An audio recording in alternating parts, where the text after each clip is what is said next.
നിങ്ങളുടെ ഇഷ്ട പരമ്പരകൾ എക്സ്ക്ലൂസീവായി സൺ നെക്സ്റ്റ് ആപ്പിലൂടെ തികച്ചും ഫ്രീ ആയി ഇപ്പോഴേ ആപ്പ് ഡൗൺലോഡ് ചെയ്യൂ. വിക്കിയുടെ ഒരു കാര്യങ്ങളിലും നീ ഇനി ഇടപെടരുത്. ഇടപെട്ടാ പിന്നീട് ഒരിക്കൽ കൂടി ഇടപെടാൻ നീ ഉണ്ടാവില്ല. ഞാൻ ഈ വീട്ടിൽ എന്തൊക്കെ ചെയ്യണം, ആരോടൊക്കെ ഇടപഴകണമെന്നൊക്കെ നീയല്ല തീരുമാനിക്കുന്നത്. അതിനിവിടെ അധികാരമുള്ള വേറെ ആൾക്കാരുണ്ട്. അവര് പറയട്ടെ, അപ്പൊ നോക്കാം. മലിഞ്ഞു കയറി വന്നവള് എന്നെ അങ്ങ് ഭരിക്കാൻ വരണ്ട. ഞാൻ എനിക്ക് തോന്നിയതുപോലെയൊക്കെ ചെയ്യും. വിക്കി നിന്റെ ഭർത്താവിന്റെ റോള് മാത്രമല്ലല്ലോ കൈകാര്യം ചെയ്യുന്നത്. വിക്കിയോട് ഓരോരുത്തർക്കും അവരുടേതായ ബന്ധങ്ങളും ഇഷ്ടങ്ങളും ഉണ്ട്. നീ മുൻപേ എന്നോട് ചോദിച്ചതുപോലെ വിക്കി നിനക്ക് മാത്രമായിട്ട് 500 രൂപ മുദ്രപത്രത്തിൽ എഴുതി തന്നിട്ടൊന്നുമില്ലല്ലോ. ഞാൻ വിക്കിയോട് മിണ്ടും, അടുത്തിടപഴകും, ചിലപ്പോ അതിനപ്പുറത്തേക്കും പോയെന്നിരിക്കും. അത് ചോദിക്കാൻ നീ ആരാ?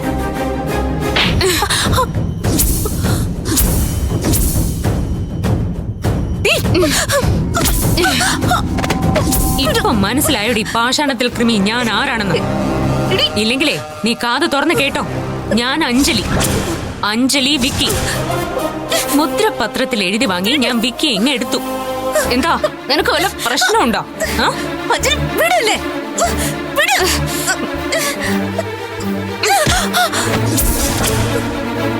ഇനി ഒരിക്കൽ കൂടി എന്റെ വഴിയിൽ നീ വിലങ്ങ് തടിയായിട്ട് വന്നോ, നിന്റെ ഈ സുന്ദരമായ തടിയുണ്ടല്ലോ, അറക്കും ഞാൻ.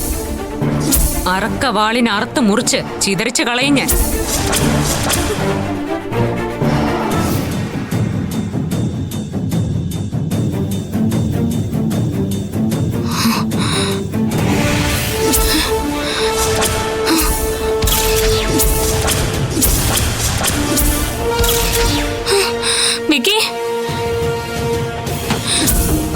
വിക്കി, ഈശ്വര, അവൻ മുങ്ങിയോ?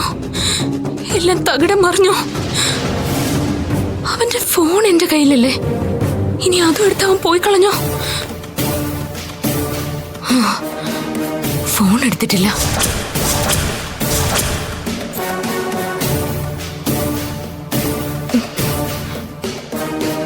അവൻ പോയി കാണോ? പോയാ എന്റെ വിക്കി അരുതാത്തൊന്നും വരുത്തല്ലേ ദേവി. എനിക്കറിയണം, അഞ്ജലി എന്നെ തല്ലിയത് എന്തിനാണെന്ന് എനിക്ക് അറിഞ്ഞേ മതിയാകൂ. ഒരു തരത്തിലുള്ള പ്രകോപനവും ഇല്ലാതെയാ അഞ്ജലി എന്നെ തല്ലിയത്. തിരിച്ച് പ്രതികരിക്കാൻ എനിക്ക് അറിയാൻ പാടില്ലാഞ്ഞിട്ടല്ല. ഒരേ ഒരു പ്രാവശ്യം കൂടി ഞാൻ ക്ഷമിക്കും. ഒരിക്കൽ കൂടി അഞ്ജലി എന്നോട് ഇത്തരത്തിലുള്ള ഒരു പണി കാണിച്ചാൽ സത്യമായും തലമണ്ട അടിച്ച് ഞാൻ പൊളിക്കും. അഞ്ജലിക്ക് അറിയില്ല എന്നെ. എവിടെന്നെങ്കിലും എന്തെങ്കിലും കിട്ടിയാ അത് മേടിച്ച് ചുമ്മാതങ്ങ് വീട്ടിൽ പോകുന്നവളല്ല ഈ ശ്വേത. കിട്ടിയത് പലിശയും പിഴ പലിശയും അടക്കം തിരിച്ചു കൊടുക്കും. അങ്ങനെ കൊടുത്താ എനിക്ക് ശീലം. ശ്വേത, നീ ഇങ്ങനെ കിടന്ന് കോമരം തൊള്ളാതെ കാര്യം എന്താണെന്ന് അഞ്ജലി കൂടി പറയട്ടെ. എന്നിട്ട് പോരെ ഏകപക്ഷീയമായ വിചാരണയും പ്രതികാരവും ഒക്കെ. അഞ്ജലി അങ്ങനെ വെറുതെ നിന്നെ തല്ലില്ല. നീ അങ്ങ് വലിയ സത്യവതിയൊന്നും അല്ലല്ലോ. അവളെ പ്രകോപിപ്പിക്കുന്ന എന്തോ ഒന്ന് നീ ചെയ്തിട്ടുണ്ട്. അതാ അവള് നിന്നെ തല്ലിയത്. അതെ, നമ്മൾ അറിയാതെ എന്തോ ഒരു കാര്യം ഇവർക്കിടയിൽ നടന്നിട്ടുണ്ട്. ചുമ്മാ നീ നടന്നു പോയപ്പോ അഞ്ജലി നിന്നെ കയറി തല്ലിയെന്നാണോ?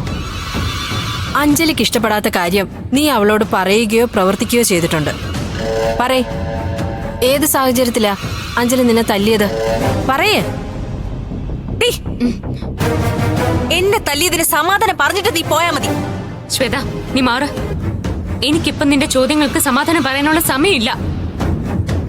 അതിനുള്ള മാനസികാവസ്ഥയിലല്ല ഞാനിപ്പോ വല്ലാത്തൊരു പ്രതിസന്ധിയില്ല. ഇപ്പൊ വൈകുന്ന ഓരോ നിമിഷവും പ്രാണനേക്കാളും വിലപ്പെട്ടതാ എനിക്ക്. എന്റെ മുന്നിൽ സമയം തീരെയില്ല.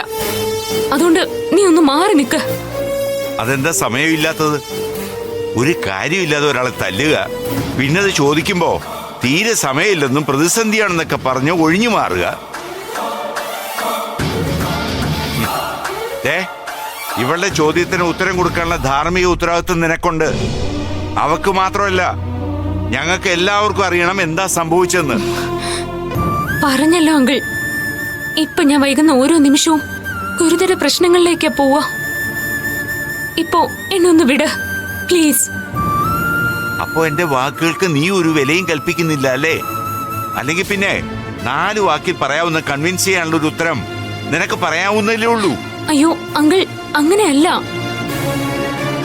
ഒരിക്കൽ പോലും അങ്കിളിനെ ധിക്കരിക്കാൻ എനിക്കാവില്ല. ഞാനിപ്പോ അതിഭയങ്കര മാനസിക സംഘർഷത്തിലും പ്രശ്നത്തിലുമാ. ഒരു ദിവസം, ഇന്നൊരൊറ്റ ദിവസം കൂടി അങ്കിൾ എനിക്ക് തരണം. അത് കഴിഞ്ഞ് അങ്കിൾ പറയുന്ന എന്തും ഞാൻ ചെയ്യാം. ഇനി ശ്വേതയുടെ കാല് പിടിച്ച് ഞാൻ മാപ്പ് പറയണമെങ്കിൽ അങ്കിൾ പറഞ്ഞ അതും ഞാൻ ചെയ്യാം. പക്ഷേ പ്ലീസ് ഇപ്പൊ എന്നെ വിടണം. ഇല്ലെങ്കിൽ കാര്യങ്ങളൊക്കെ കൂടുതൽ കുഴപ്പത്തിലാവും. ഏട്ടാ, അഞ്ജലിക്ക് അത്രയ്ക്ക് പ്രശ്നമുള്ളതുകൊണ്ടായിരിക്കും. അവള് പോയിട്ട് വരട്ടെ. ഇവിടുത്തെ പ്രശ്നത്തിലെ സത്യവും മിഥ്യയൊക്കെ നമുക്ക് പിന്നീട് ക്ലിയർ ചെയ്യാം. തൽക്കാലം അഞ്ജലി പോയി വരട്ടെ. അവള് പറയുന്ന പ്രശ്നങ്ങൾ എന്താണെന്ന് നമുക്കറിയില്ല. തൽക്കാലം നമ്മളോടത് പറയാൻ അവള് താല്പര്യപ്പെടുന്നില്ലെന്നാണ് ഞാൻ മനസ്സിലാക്കുന്നത്. അവള് പോയി അവളുടെ ആവശ്യം കഴിഞ്ഞ് വരട്ടെ. ഇതിപ്പം നമുക്കിടയിലുള്ള പ്രശ്നമല്ലേ, അത് നമുക്ക് എപ്പോ വേണമെങ്കിലും പരിഹരിക്കാമല്ലോ. പുറത്തുള്ള പ്രശ്നമാണ് അഞ്ജലിക്കുള്ളതെങ്കിൽ അതാദ്യം പരിഹരിക്കട്ടെ. എന്തെങ്കിലും ആട്ടെ, അവളെന്താന്ന് വെച്ചാ ചെയ്യട്ടെ. കാഴ്ചക്കാർക്കേ അങ്ങനെ പലതും പറയാം. തല്ലുകൊണ്ടതേ ഞാന്. അടിച്ചവളുടെ വികാരമല്ല തല്ലുകൊണ്ടവൾക്ക്. അതുകൊണ്ട് എന്നോട് കാര്യം പറഞ്ഞിട്ട് നീ പോയാ മതി. ശ്വേത പ്ലീസ്, എനിക്ക് സമയമില്ല. എനിക്ക് തീരെ സമയമില്ല. ഞാൻ പൊയ്ക്കോട്ടെ. ഇനി നീ സമയത്ത് ചെന്നില്ലെങ്കിൽ ഭൂമി ഇടിഞ്ഞങ്ങ് പാതാളത്തിൽ വീഴുന്നെങ്കിൽ അങ്ങ് വീഴട്ടെ. നീ തല്ലിയതിന് സമാധാനം പറഞ്ഞിട്ട് പോയാ മതി. വീട് ശ്വേത, മാറ്. ശ്വേത, ഏയ് അഞ്ജലി, അല്ല താനീ രാത്രി എവിടേക്കാ? നീ ഇതെവിടെയായിരുന്നു? ഞാൻ എല്ലായിടത്തും തിരക്കിയിട്ട് നിന്നെ കണ്ടില്ലല്ലോ. പറ, ഇടയ്ക്ക് നീ എവിടെയാ പോയത്? ഞാൻ എവിടെ പോവാനാ, അതും ഈ ചുരുങ്ങിയ സമയത്തിനുള്ളിൽ. ഇത്തിരി തണുത്ത കാറ്റ് കിട്ടട്ടെ എന്ന് കരുതി ഇവിടെ ഇങ്ങനെ പുറത്ത് ഇറങ്ങി നിന്നതാ. കാറ്റും കുളിരും ഒക്കെ കൊള്ളാനല്ലേ മുറിയിൽ കാശ് കൊടുത്ത് AC വെച്ചിരിക്കുന്നെ?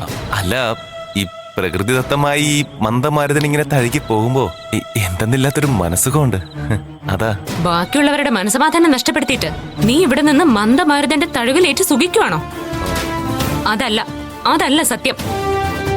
നീ എന്തോ പ്രീ പ്ലാൻ ചെയ്യുമായിരുന്നില്ലേ? ഏയ് ഇല്ല, ഞാൻ എന്ത് പ്ലാൻ ചെയ്യുന്ന അഞ്ജലി പറയുന്നത്? ഇനി എന്തെങ്കിലും പ്ലാൻ ചെയ്യണമെന്ന് കരുതിയാൽ കൂടി അത് നടക്കുവോ? ഫോൺ അഞ്ജലിയുടെ കസ്റ്റഡിയിലല്ലേ. പിന്നെ ഞാൻ എന്ത് ചെയ്യാനാ, ആരോട് ചെയ്യാനാ? ഒരു പ്ലാനും ഇല്ല. ഇന്നത്തോടു കൂടി എല്ലാം അവസാനിപ്പിച്ചു. ഈ നാടകത്തിലെ എന്റെ കഥാപാത്രത്തിന്റെ വേഷം അവസാനിച്ചു. എനിക്കിനി എന്റെ കാര്യം ഇവിടെ നിന്ന് രക്ഷപ്പെടുക. നിന്റെ വിക്കി സുരക്ഷിതനായി നിന്റെ കൈകളിൽ ഏൽപ്പിക്കുക. പിന്നെ എനിക്ക് എന്റെ വഴി, നിങ്ങൾക്ക് നിങ്ങളുടെ വഴി. ഈ പറയുന്നതിൽ നിന്ന് വ്യത്യസ്തമായി എന്തെങ്കിലും സംഭവിച്ച നാളെ എന്റെ വിക്കി സുരക്ഷിതനായി എന്റെ അടുത്ത് എത്തിയില്ല എങ്കിൽ പിന്നെ ഈ കാണുന്ന അഞ്ജലിയെ അല്ല താൻ കാണാൻ പോകുന്നത്. കേട്ടോടാ അപര? അയ്യോ ഇല്ല അഞ്ജലി, ഞാൻ ചതിക്കില്ല. അഞ്ജലി, ഇയാൾ പറയുന്ന പോലെ തന്നെ ഞാൻ കാര്യങ്ങൾ ചെയ്യും. ഗോഡ് പ്രോമിസ്, പ്ലീസ് പോരെ. ഇനിയും എന്നെ വിശ്വാസമായിട്ടില്ലെങ്കിൽ അത് ഇത്തിരി കഷ്ടോ കേട്ടോ. എനിക്ക് നിന്നെ വിശ്വാസമില്ല. കാരണേ നീ മൂർഖനാ, വിഷം ചീറ്റുന്ന കരിമൂർഖൻ. നിന്റെ പത്തിക്ക് അടി കിട്ടി, അത് ഉയർത്താൻ പറ്റാത്തോണ്ട് മാത്രമാ നീ തിരിച്ചു കൊത്താൻ മുതിരാത്തത്. ഒരു മാത്രമെങ്കിലും സാധ്യതയുണ്ടെങ്കിൽ നീ കൊത്തും, ആഞ്ഞു കൊത്തും. അതെനിക്ക് ഉറപ്പാ.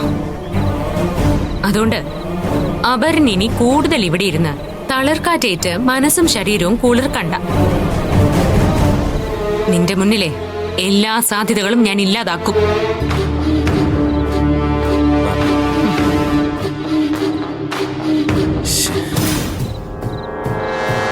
അങ്കിൾ, ഞാൻ എന്തെങ്കിലും ഉള്ളത് വിളിച്ചു പറയുമ്പോഴാണല്ലോ ഇവിടെ പലർക്കും പൊളിച്ചു തകട്ടൽ ഉണ്ടാവുന്നത്.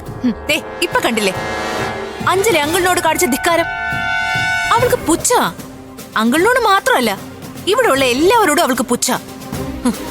അതല്ലെങ്കിൽ അവൾ അങ്കിളുടെ ചോദ്യത്തിന് മറുപടി തരാതെ ഇങ്ങനെ പോകുമായിരുന്നോ? അഹങ്കാരി അവള്, അഹങ്കാരി. അവൾക്ക് തോന്നിയതുപോലെ എന്തൊക്കെയോ അവൾ ഇവിടെ കാട്ടിക്കൂട്ടുന്നു.